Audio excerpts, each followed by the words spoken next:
When I was starting 5 Minute Physics, a lot of people asked me, why bother? Khan Academy's already made some great physics videos.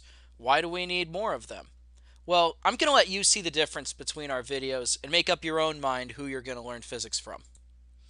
I have both videos muted, and we're going to play them at the same time to compare how we each work out the problem. Both of the videos are muted, so I'm just going to give you a chance to kind of have an idea of our teaching styles as well as the speed and the clarity of how we explain the problem.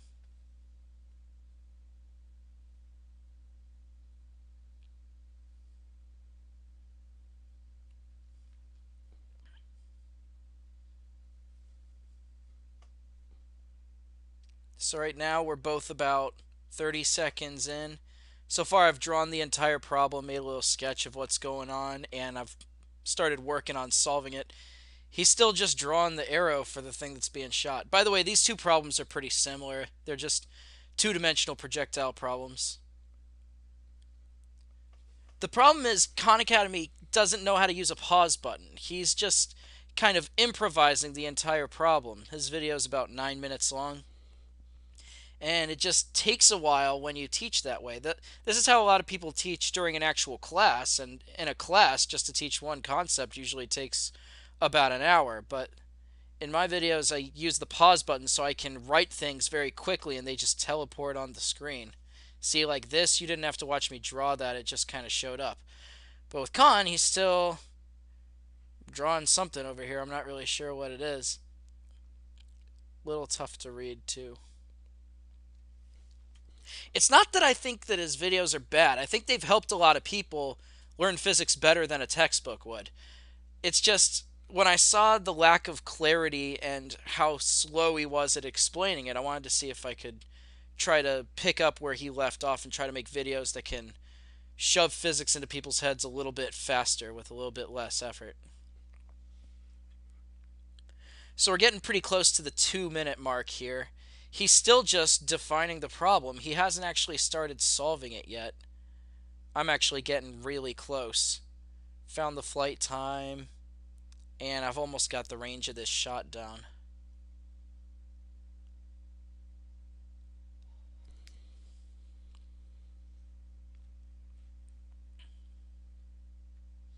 He's still breaking the vector into components. Notice I did that way over here about 30 seconds into my video.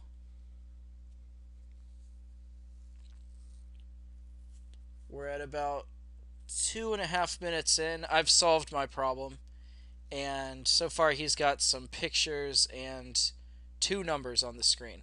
Just way too slow. He's talking a lot and not really showing you very much because he has to talk while he draws stuff because it takes so long to draw things. I've actually moved on to a second problem. It's pretty similar to the first one, just going to be some slight differences, so I think I work this one a little bit faster than the first one. Notice also he's done everything in one screen, and I have the opportunity to shrink things down, so the original problem's down here in the corner, and now you can see clearly what I'm working over here. Look at Khan's handwriting. I can't really figure out what he's writing over here. Pretty tough to follow if you ask me. But whatever. I guess somebody out there can read what he's writing. You can see he's doing sign in there, so that's good.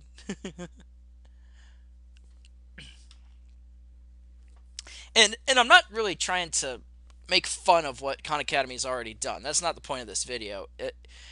I've learned that making these videos is actually pretty tough. There's a lot of things that can go wrong when you're trying to film a physics problem.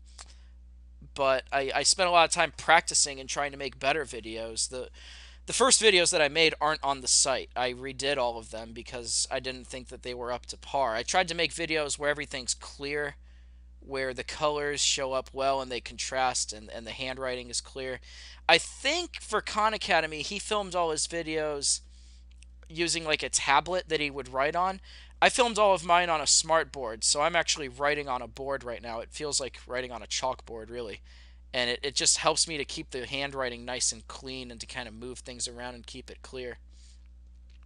So it looks like I'm pretty close to finishing up the second problem.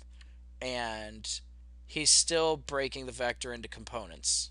4.5 minutes in, he's doing what I did in 30 seconds on the first problem. He's just too slow. He explains the stuff thoroughly, but unless you have hours and hours to watch, to listen to somebody, I mean, if you do, that's great. But if you want to get two problems done in 5 minutes instead of one problem done in 9 minutes, then give my site a try. I've got a trial. Doesn't cost too much. And if you got any more questions, feel free to email me.